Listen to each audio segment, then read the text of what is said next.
Hello दोस्तों, स्वागत है आपका हमारे चैनल चंदन एकेडमी में। आज का हम इस वीडियो में कक्षा 10 विज्ञान जो पाठ का नाम विद्युत है दोस्तों, उसका हम बहुत इंपॉर्टेंट क्वेश्चन बताएंगे। हम यह भी बताएंगे दोस्तों कि प्रश्न कैसे पूछेगा और उसका उत्तर कैसे लिखेंगे। देखिए दोस्तों, हम बताएंगे प्रतिरोधों के संयोजन के बारे में। आप खुद देख लीजिए, स्क्रीन पे प्रश्न आ रहा है। इस प्रश्न को कितना बार पूछा गया है देखिए। पहले है दोस्तों, श्रेणी क्रम में प्रतिरोधों को किस प्रकार जोड़ा जाता है। प्रतिरोधों के इस समायोजन के लिए सूत्र प्राप्त कीजिए। इसको 2015 में और 2017 में पूछा है।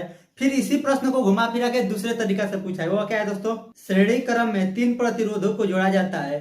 इस संयोजन के समतुल्य प्रतिरोध का सूत्र ज्ञात कीजिए। यह 2022 में पूछा गया है। तो यह क्या है दोस्तों, श्रेणी क्रम में प्रतिरोधों का संयोजन।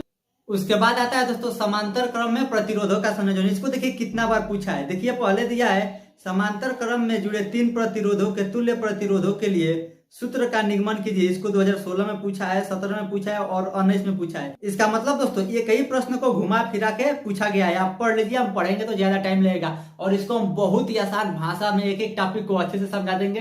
कुछ भी रटवाएंगे नहीं दोस्तों, आपके दिमाग में एक एक टॉपिक को बैठा देंगे बहुत ही आसान भाषा में। और दोस्तों इस वीडियो से आपका बोर्ड एग्जाम में 6 नंबर पक्का आ जाएगा, क्योंकि श्रेणी क्रम या समांतर क्रम में से दोनों में से कोई एक प्रश्न 100% गारंटी के साथ आपके बोर्ड एग्जाम में आएगा और 6 नंबर में प्रश्न पूछा जाएगा। तो इसलिए यह वीडियो बहुत इंपॉर्टेंट है, पूरा देखिए। अगर आप कक्षा 10 बोर्ड एग्जाम की तैयारी फ्री में करना चाहते हैं तो इस वीडियो के अंत में आपको व्हाट्सएप नंबर मिल जाएगा। उस व्हाट्सएप नंबर पर एसएमएस जरूर करें कक्षा 10 बोर्ड एग्जाम की तैयारी फ्री में करने के लिए। देखिए दोस्तों, एकदम बेसिक से स्टार्ट करते हैं, एक एक टॉपिक को अच्छे से समझाएंगे। सबसे पहले हम लोग समझेंगे प्रतिरोध। प्रतिरोध का मतलब क्या होता है, जैसे एक बल्ब है दोस्तों, वह क्या है, एक प्रतिरोध का कार्य करता है। यानी कोई भी चीज जो लाइट से चलता है वह एक प्रतिरोध होता है। जैसे चार्जर हो गया, कोई भी उपकरण जो विद्युत से चलता है उसे हम लोग कहते हैं प्रतिरोध। जैसे बल्ब हो गया, मोटर हो गया, हीटर हो गया, सब लाइट से चलता है ना, इसको हम लोग क्या कहते हैं दोस्तों, प्रतिरोध कहते हैं। तो प्रतिरोध समझ में आएगा।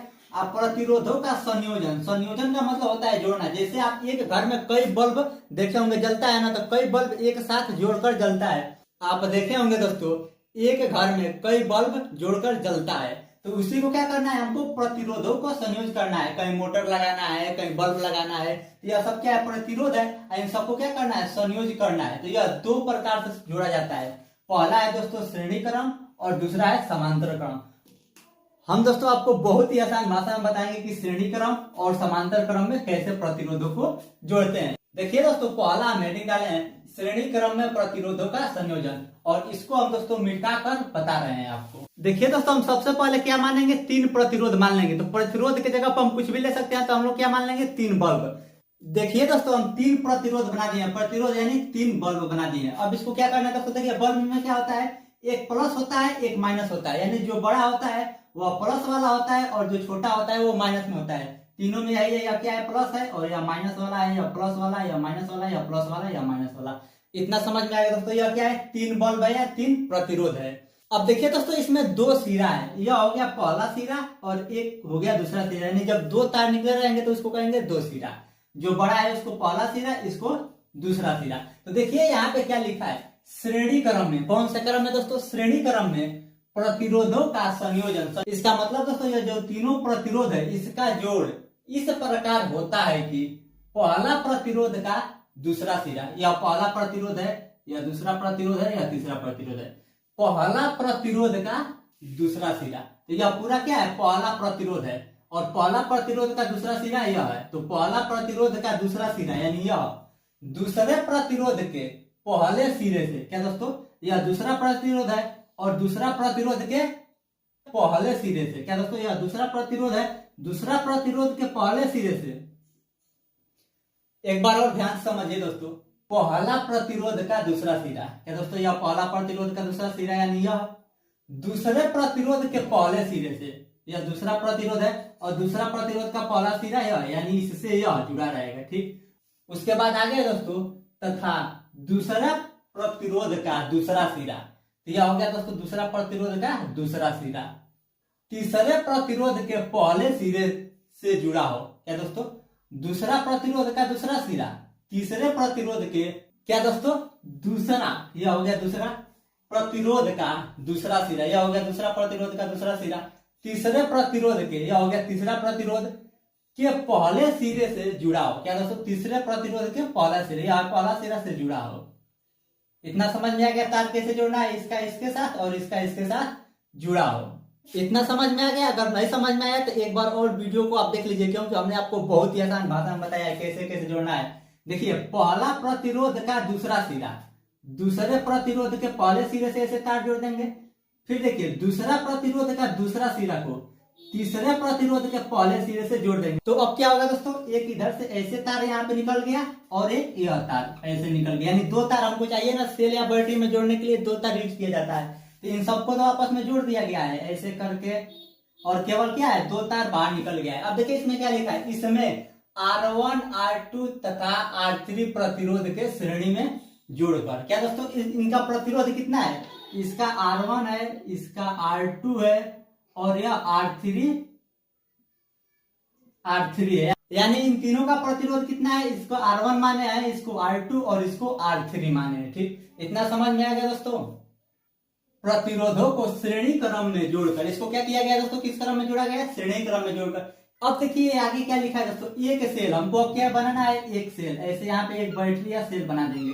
इधर वाला हिस्सा माइनस है, यहाँ पे प्लस है, जिसका विभव कितना है दोस्तों, V वोल्ट है। इसका विभव कितना है, V वोल्ट है। यानी कितना वोल्ट का यह सेल है, मान लेंगे V वोल्ट का, से जोड़ा गया। यानी किससे जोड़ा गया है, इन तीनों प्रतिरोधों को एक सेल से जोड़ा गया है, जिसका विभव कितना है, कितना वोल्ट का है, V वोल्ट का है। अब देखिए, माइनस वाला को माइनस वाला के साथ जोड़ देंगे और प्लस वाला को प्लस वाले के साथ जोड़ देंगे। इतना समझ में आ गया दोस्तों। हमने क्या क्या किया है, यह 3 बल्ब है और यह बैटरी है और यहां से तार से जोड़ दिए हैं।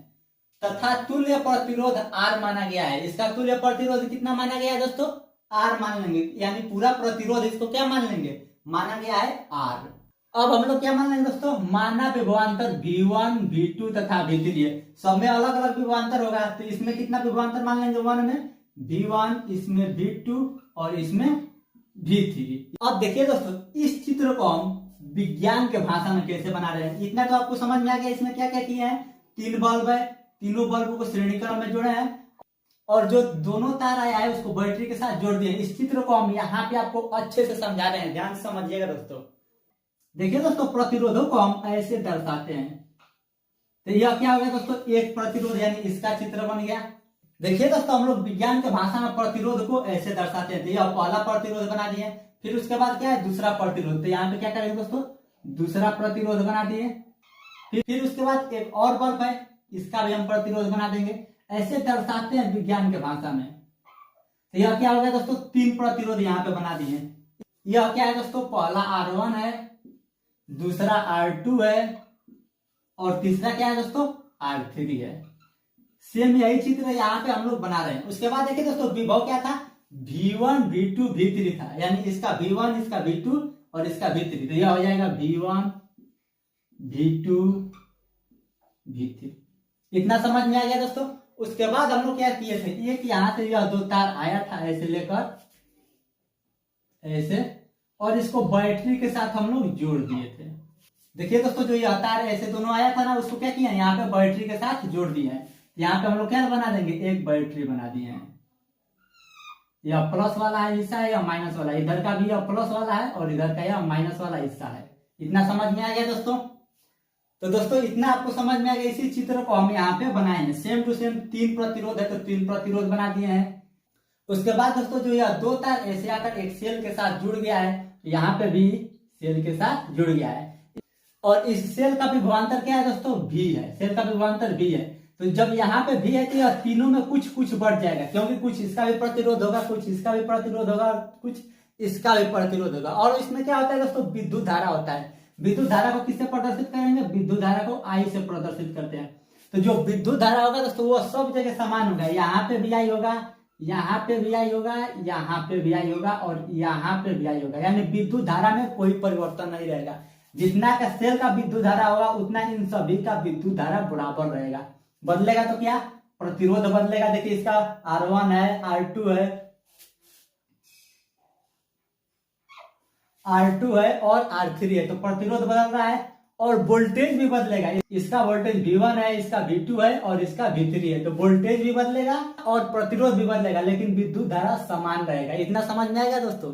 देखिए दोस्तों, आपको थोड़ा थोड़ा भी समझ में आ रहा है तो कोई दिक्कत नहीं है, धीरे धीरे आपको सारा चीज समझ में आ जाएगा, एक दो बार देखेंगे तो अब हम इसको मिटका कर हल कर रहे हैं। अब देखिए दोस्तों, उसको हम मिटका दिए हैं। अब यहाँ पे क्या लिखेंगे दोस्तों, ओम के नियम से। यहाँ पे लिख देंगे हम लोग ओम के नियम से। क्या दोस्तों, ओम के नियम से। तो ओम का नियम होता है दोस्तों V बराबर IR। तो देखिए V क्या है, 3 है ना, 1 2 3। तो सभी के लिए हम V का मान निकालेंगे, एक बार V1 का मान, एक बार V2 का मान, एक बार V3 के मान। पहला के लिए लिखेंगे दोस्तों V की जगह पर क्या है V1, तो यहाँ पे लिख देंगे V1 बराबर I क्या है दोस्तों, I यहाँ पे भी I है, यहाँ पे भी I है, यहाँ पे भी I है, सब जगह I है। तो I की जगह पर क्या लिख देंगे, I ही लिखेंगे। और R देखिए क्या बदल रहा है, इसलिए यहाँ पे R1 है, यहाँ पे R2 है और यहाँ पे R3 है। तो R क्या है दोस्तों, V1 की जगह पर क्या है दोस्तों R1, तो यहाँ पे V1 लिखे है ना, तो V1 की जगह सामने क्या लिखेंगे R1। इसको मान लेंगे दोस्तों समीकरण नंबर 1। अब देखिए दोस्तों, V1 का काम खत्म हो गया। अब क्या लिखेंगे V2। तो V2 बराबर क्या हो जाएगा, V2 बराबर I फिक्स है ना, I यहाँ पे भी I है, I यहाँ पे भी I है, तो I लिख देंगे। और R क्या है दोस्तों, यहाँ पे R2 है, V2 की जगह पर R2 है, तो यहाँ पे हम लोग लिख देंगे R2। इसको मान लेंगे समीकरण नंबर 2। अब क्या करेंगे दोस्तों, V2 का काम खत्म, अब V3 का नंबर आ गया, यहाँ पे लिख देंगे V3 बराबर I यहाँ पे भी सेम है, I सब जगह सेम रहेगा, I नहीं बदलेगा।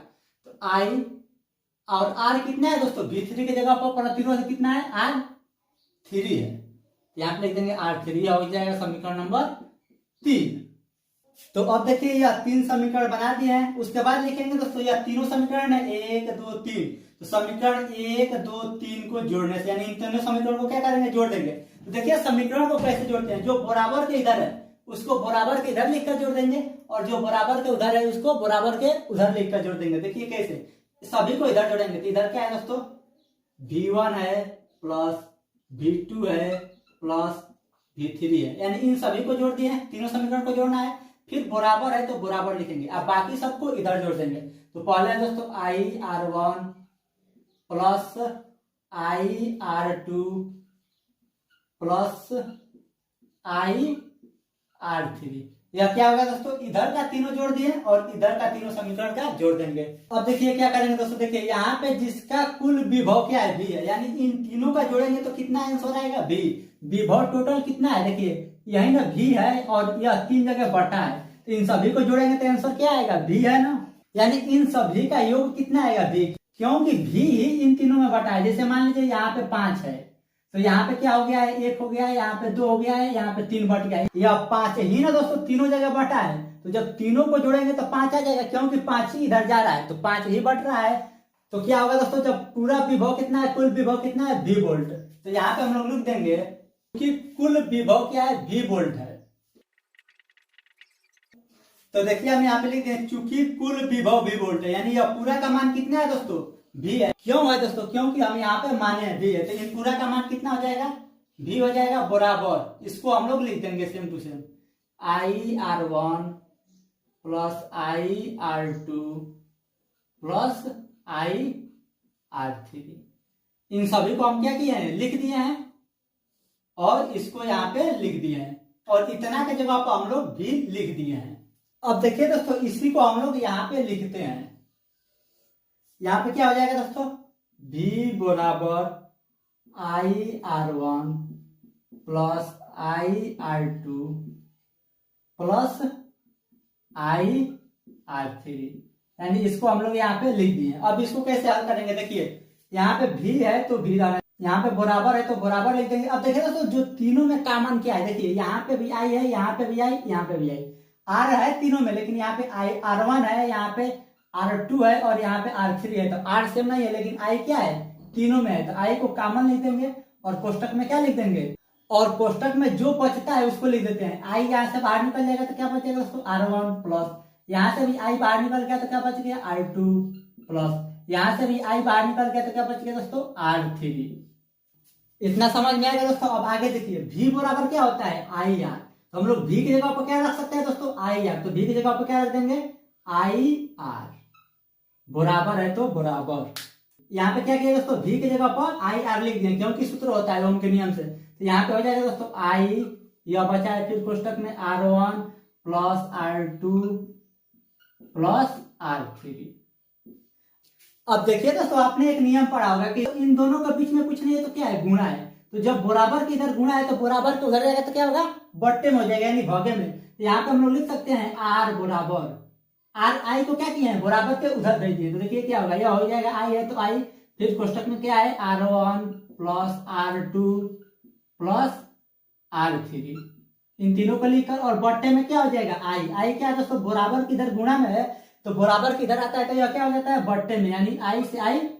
अब देखिए दोस्तों, इसका मतलब क्या हो गया, बट्टे है भागे, यानी आई से आई क्या होगा दोस्तों, कट के कैंसिल हो जाएगा, यानी आई से आई खत्म हो जाएगा। अब क्या बच जाएगा दोस्तों, यहाँ पे आर बराबर, यह खत्म हो गया, केवल क्या बच जाएगा, इतना। इतना क्या है दोस्तों, R1 प्लस R2 प्लस यहाँ पे 2 रहेगा R2 प्लस R3। तो यह क्या है दोस्तों, तुल्य प्रतिरोध का सूत्र हो गया। तो देखिए दोस्तों, यहाँ पे हमारा सूत्र निगमन हो गया, क्या आर। आर क्या है दोस्तों, हमारा तुल्य प्रतिरोध है, और यही सूत्र हमें ज्ञात करना था कि आर बराबर क्या आएगा, R1 plus R2 plus R3। यानी ऐसा सवाल दे और आपसे तुल्य प्रतिरोध पूछे तो इन तीनों प्रतिरोधों को केवल जोड़ देंगे, R1 plus R2 plus R3, इन तीनों को जोड़ देंगे तो ये हमारा तुल्य प्रतिरोध आ जाएगा। तो केवल आप इतना बोर्ड एग्जाम में हल कर देंगे तो आपको 6 नंबर मिल जाएगा। अगर आपको थोड़ा थोड़ा भी समझ में आया है तो 2-3 बार इसको देखेंगे तो आपको अच्छे से समझ में आ जाएगा दोस्तों। बहुत ही आसान भाषा में हमने आपको समझाया है। और दोस्तों, इसके अगले पार्ट में हम समांतर क्रम में प्रतिरोधों का संयोजन इससे भी आसान तरीका से हम आपको समझा देंगे। अगर आप चाहते हैं इसी तरह सभी वीडियो बने तो इस वीडियो को ज्यादा से ज्यादा लाइक करिए, ज्यादा से ज्यादा शेयर करिए। जितना ज्यादा लाइक करेंगे, जितना ज्यादा शेयर करेंगे, उतना ही अच्छा वीडियो आपको मिलता रहेगा।